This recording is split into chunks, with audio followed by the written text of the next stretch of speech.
Hello everyone. Now some of you are wondering why I'm starting this review process with the Stingray. Seems like an innocuous light tank, annoying to be outflanked by, shot at by, or generally just something that's kind of a thorn in your side. Well, I kind of wanted to start with the most obnoxiously silly thing in the game. So ladies and gentlemen, the Stingray is a light tank.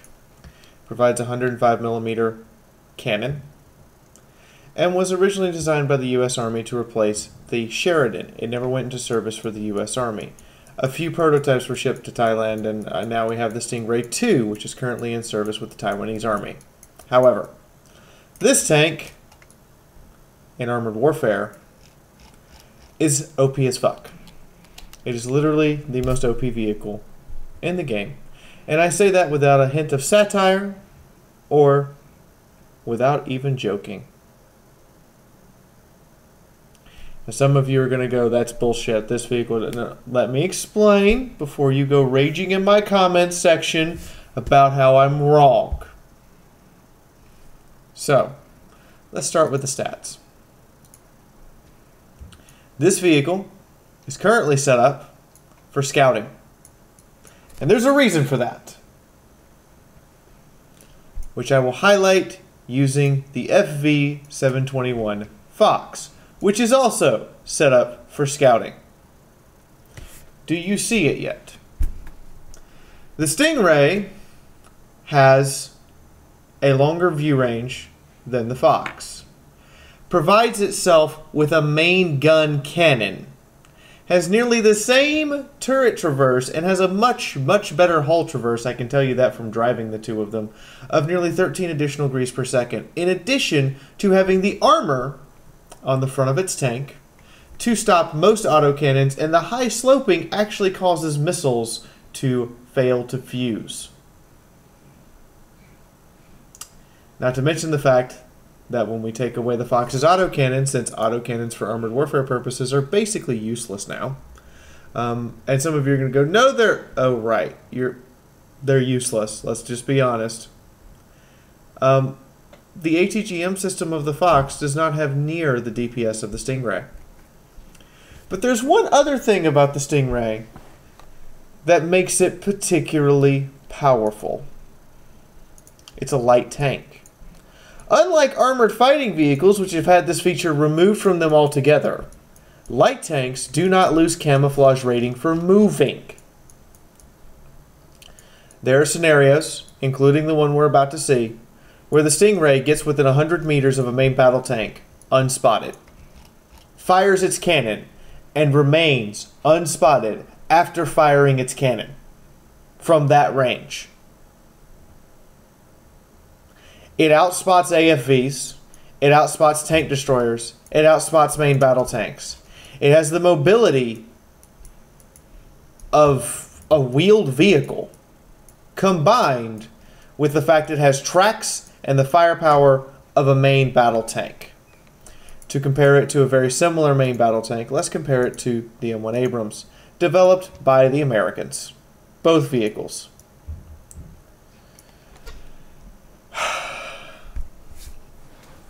Now, same penetration, same damage. Exact same. No difference from the 105 L7 gun they both pack. Lower hit points? Fair enough. Faster reload than the main battle tank version of that same gun. Seems odd.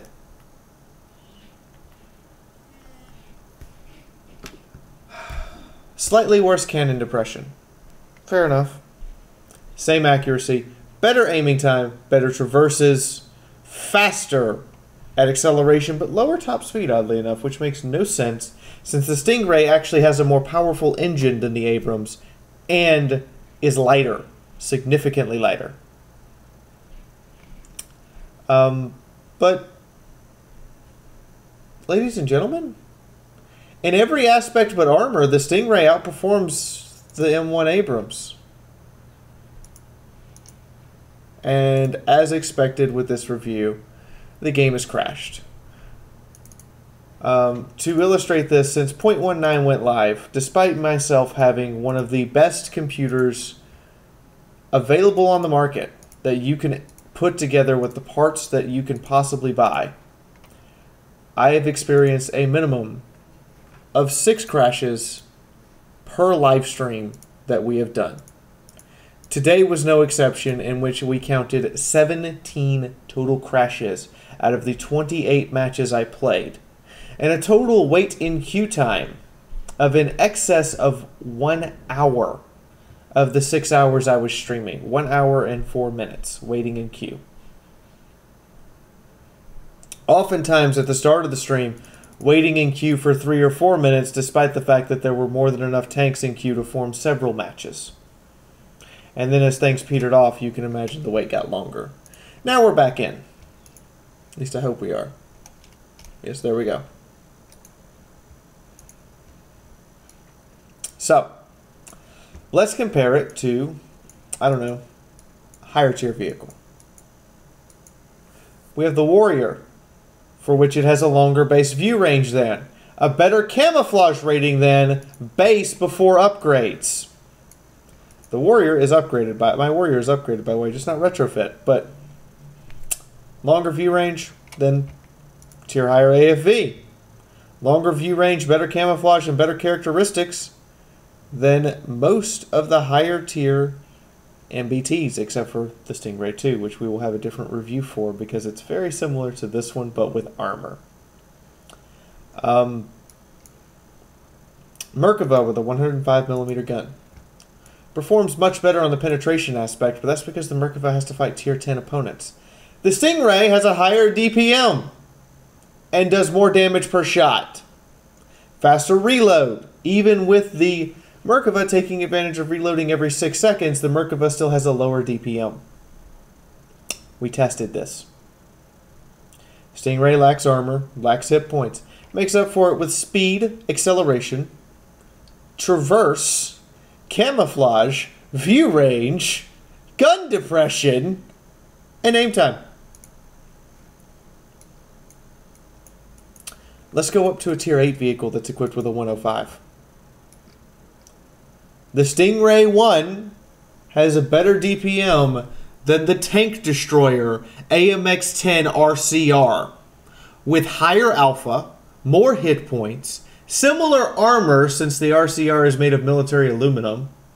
Reminder, they don't actually show us the composition modifiers anymore. They just tell us what it's made of.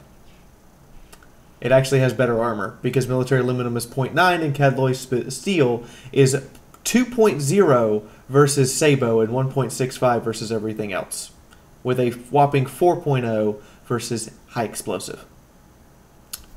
Mobility-wise, it's about the same. I mean, the RCR will go faster, but the RCR is lighter. RCR is a better hull traverse, but the Stingray can outview it. And has the exact same aim time with nearly identical turret traverses. We have to go all the way to tier 8. To the M8 Buford. To find something that can outperform the Stingray in view range, camouflage, and other aspects, which is another light tank. We also, in order to find an AFV that can outspot the Stingray, we have to go all the way up to the Crab. The Crab, a tier 9 vehicle the Stingray 1 will never see, is the first vehicle, besides another light tank, that can outspot this tier 6 light tank. The Stingray, ladies and gentlemen, no longer should ever be called the Skank Ray ever again. It no longer has the capability to be called the Laser Ray, to have an accuracy score of literally 0. What do you call it then? I refer to it as the Disco Ball, or the Disco Lights, because everyone can be seen in the Disco Lights, and this thing will not miss anyone. You will be able to spot, get to positions, outmaneuver, and outplay almost every single opponent you meet. Let us get into the actual gameplay. As you can see, I've recorded many replays, but none quite as elegant as what you're about to see. from the disco ray. And now I just have Burn Baby Burn playing in the back of my mind the whole time, and it makes me laugh. Now, I am joined by the lovely and talented Spitfire, my girlfriend, and also the longest-running moderator of the Armored Warfare forums and the game itself. She's one of the few people who is still an active moderator of the game. And one of my subscribers, Hellspiker, is in the platoon as well, in an expeditionary tank, where Spitfire is in an M1 Abrams. Now, one defect you will notice with the replay system is it doesn't put you on your tank. You have to click around to it. This could take a minute, folks. I want to be on my tank. Thank you.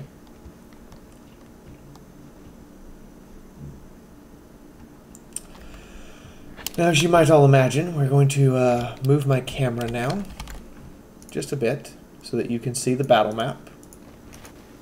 And I crashed at the start of this game, by the way. That's why I'm sitting there not moving and my cannon is pointed in the air, because I'm in fact disconnected. When I reconnect, I'm able to move. I would like to remind everyone that frequent crashes were not a problem of 0.18, and I am unsure of what is causing them, as I continuously get new error messages on my computer. Since I run a dual operating system of Linux and Windows 7, I actually have control and can see many of the errors and things happening as they happen. And in this case, well, you can guess. Now, the Stingray, unlike in 0.18 in this case, has no problem climbing this hill. Now, I'm going to take this from my point of view, because at this point, I thought I might have been spotted. And I'm not. I'm thinking to myself, what? See, I spotted the Chieftain 900 over there. The Chieftain can't see me.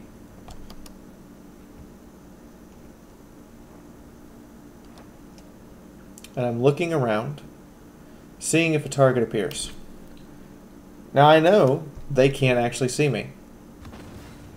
I just fired on that main battle tank at 183 meters. Undetected. That's right, ladies and gentlemen. Undetected. This bush is providing me with nearly double my normal camouflage rating. Actually, probably in excess of double to be able to pull that shot undetected at 180 meters. Shot fired at 400 meters. High penetration shatter. I mark the target and kill it. That's right. I don't understand why the light tanks can mark. That seems like it should still be an AFV only ability, but okay, if you want to give me that much more utility, I will take it. Now for that one, I was spotted. Finally, 88 meter shot is what detects me. 88 meters.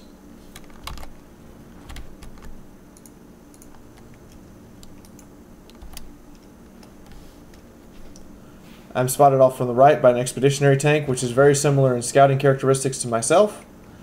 I understand this, and I turn around, and as you can see, you're about to see the mobility kick in.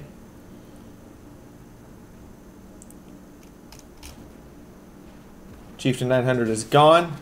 I fire off smoke in order to camouflage myself, and then begin moving. Now, I am spotted here by the expeditionary tank. I do take a hit. But due to my mobility, I'm able to get into cover long before the other main battle tanks can be brought to bear. And here's the fun part. I am going to perform these maneuvers mostly unspotted.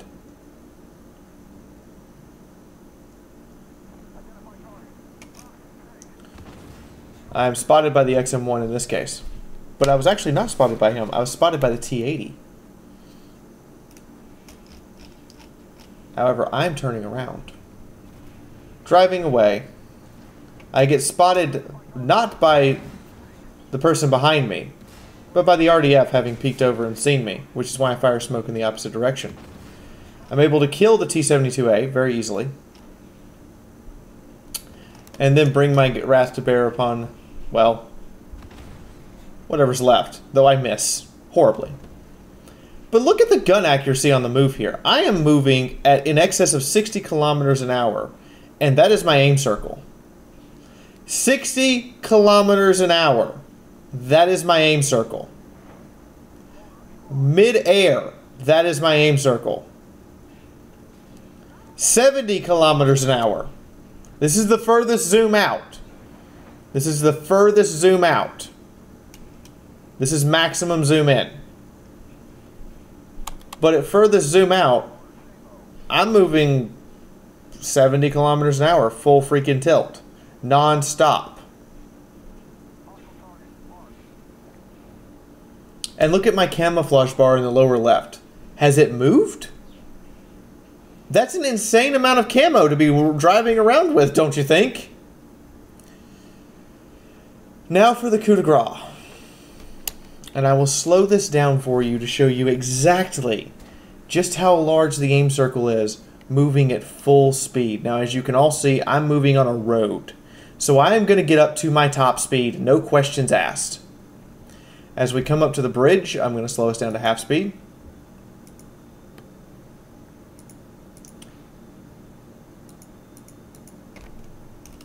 And here we go. Let's get a little bit faster. Now, as you can see, I was the one spotting him just then, because the icon indicated I was spotting. I am not spotted.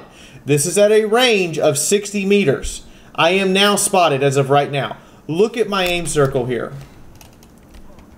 Look at that. I am going full tilt, maximum zoom at 60 meters from the target. I cannot possibly miss. And now for the reason why this is truly overpowered. I am doing 70 kilometers an hour. Ramming a main battle tank with a tank that's barely half his weight and killing him outright.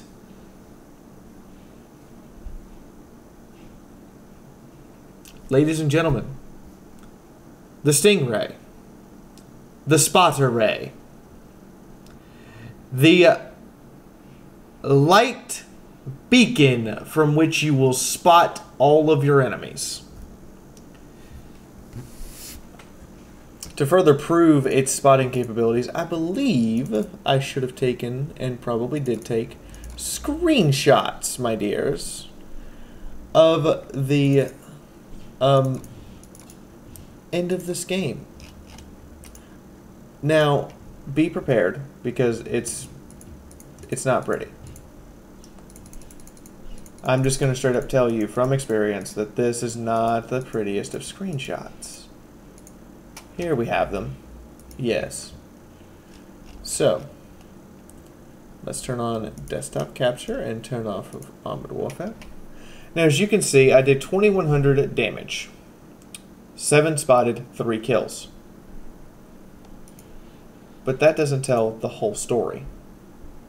I came in 4th on my team, not hardly doing any damage in comparison to others, even other people doing more damage than I did and coming lower on the team. Why did they come lower on the team if they did more damage?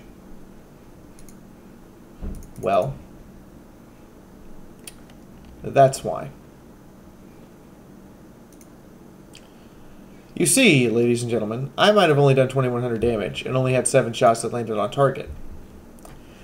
But I spotted 7 enemies and provided very minimal assist damage, oddly enough. I didn't provide that much assist. But the point here being that all those spots for a light tank gave me a ridiculous amount of experience and allowed my allies to see exactly where they needed to put their shots. I spotted half the enemy team. So that is what you are dealing with. That kind of capability. Now I have other matches in this Stingray today, in which I got in excess of 5,000 spotting damage. But let's take a look in PvE, because with these reviews, we always do a pre-recorded PvP session, and then of course I attempt to gain some PvE footage for you guys. Now we are still set up in the spotting configuration. Why am I set up in the spotting configuration for PvE? Because I can sit 500 plus meters away from the PvE tanks and deliver round after round, and there's nothing they can do.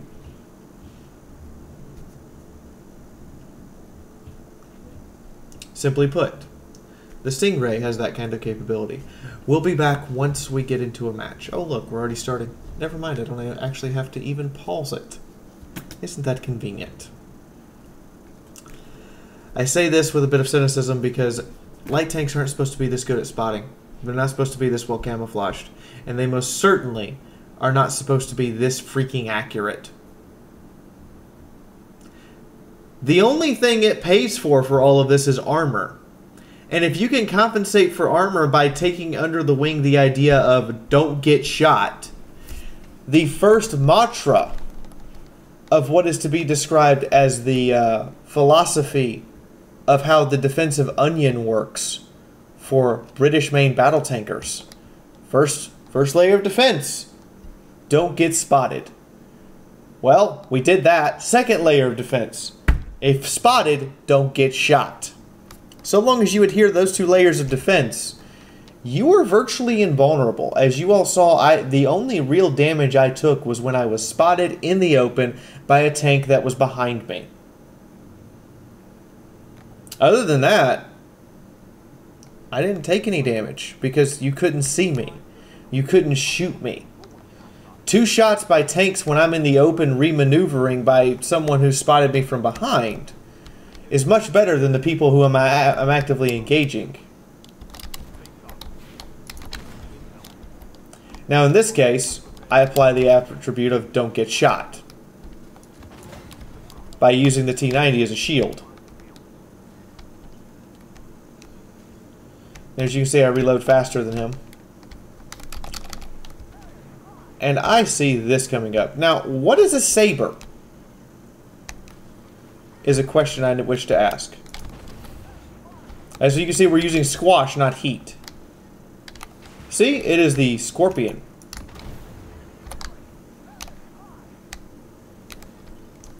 But as you can see, we're using squash. We have 0 heat loaded. Because the HE shells consistently do more damage and don't fail to fuse.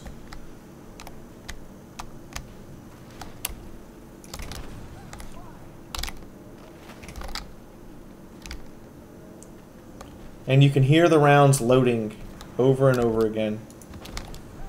Whoops. That's my bad.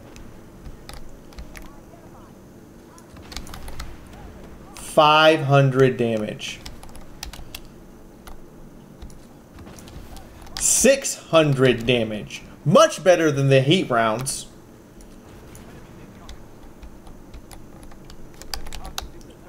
Now to show you what this thing can do for spotting. As you can see, this is an open field. This is an open field many people often have a problem with because the enemy tanks go unspotted. I'm going to drive right up to these bushes, park my happy butt right here, and then just let the spotting happen. Boop! Look at that! I can outspot a lieutenant.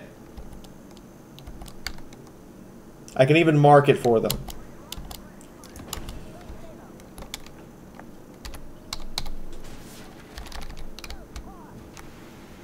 Now I have no idea why I'm still spotted there. But as you can see, we can also bounce shells. Failed to fuse. Very odd little declaration there. That is why you don't fire HE at the Stingray, though, because the Cadloy Steel provides 4 times protection versus HE. You have to fire at a flat angle at its rear in order to have a chance of doing any real damage. I imagine I'm being spotted by the lieutenant right now.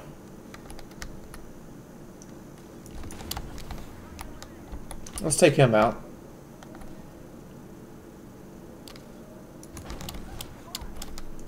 Other problem with firing squash is if you hit the tracks, you don't do anything.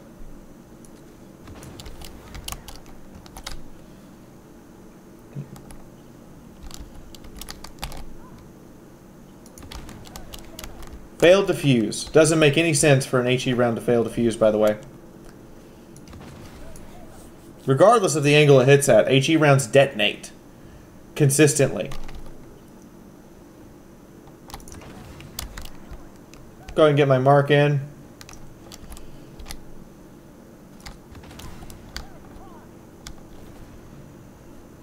But as you can see, this spotting idea kind of works. I can sit back, spot opponents. So long as I don't fire, the lieutenants can't even see me to shoot back with.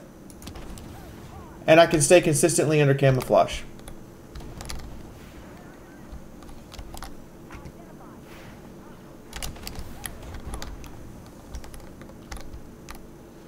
And now I can use these tanks as cover. Ow. Apparently I cannot use these tanks as cover because there's an expeditionary tank back there. Ow. Yes, by the way, the VFM Mark V, now vulnerable to HE. Just so you know. And knowing is half the battle here.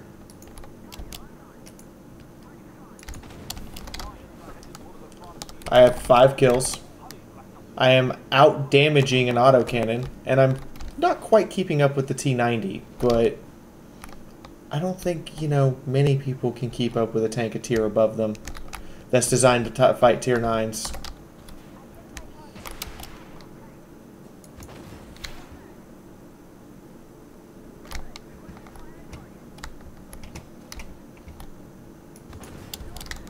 See, that's something I don't understand. I'm shooting at the sides and rear of this Merkava and bouncing.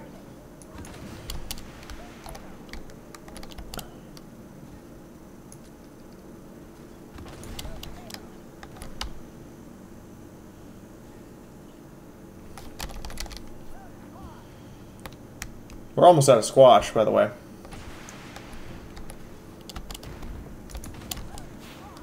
Failed to fuse on a lightly armored target. That makes little sense. Of course you would target that one.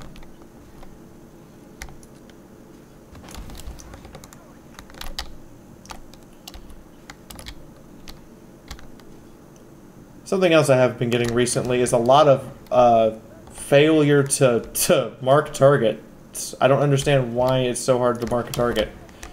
But it's like, even if you're actively spotting it, it still won't let you mark it.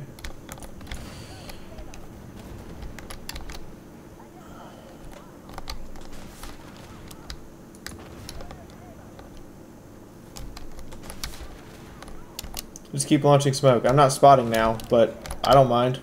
So long as I can keep pumping out shot. I really don't mind not being able to spot right now as I shoot the rear of this Abrams turret and it bounces. Yeah, that doesn't make any sense, devs. Rear turret shot should not bounce under almost any condition, but consistently the Abrams rear and side turret refuses to take damage. And the T90 has sacrificed himself.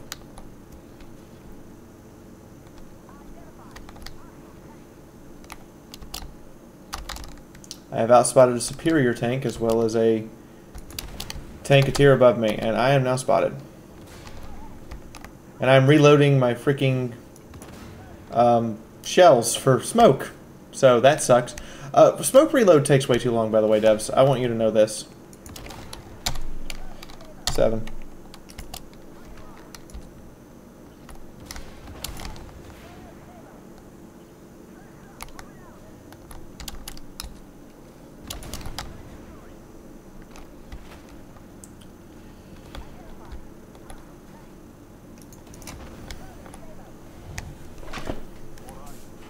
And I, unlike the BMD2 and T90 I was competing with, have also survived having used my kit. The T90 had to use his kit very early, and the BMD2 obviously had to use his kit early as well. See, the thing is, if you want a sniping tank, there you go. I wouldn't advise sitting back and only sniping with it. Remember to reposition yourself and try your best to always be shooting at the enemy's sides and rear, as we saw in the PvP footage, as well as here in the PvE footage, where you saw me consistently looking for side and rear shots, as opposed to direct shots at the front of tanks. Now, as you can see, this method of using this vehicle works. Blue Star, supporting fire, shooter, and target. In spite of the fact the T90 was here doing more damage, having more kills, could not compete with my spots. The BMD2 could not spot anything over my ability to spot it. And most of your shots go exactly where you tell them to. because light tank accuracy right now is absolutely fundamentally ridiculous. I did 12,000 assist damage from spotting, designations, and only a little bit from destroying tracks. I spotted 24 enemies. To illustrate how many enemies 24 is, there were 19 plus 12. 29 enemies. I spotted 24 of them. It's only 5 that were beyond my ability to use my viewport to see.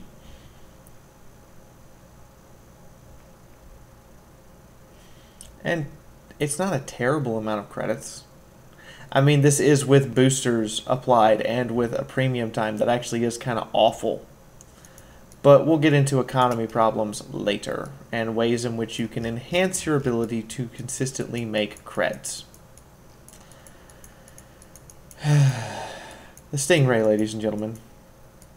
The one tank for which right now in Armored Warfare is by far one of the most overpowered vehicles, not only of its tier, but of tiers 2 up to 2 tiers higher, and most certainly if you end up top tier facing 2 tiers lower.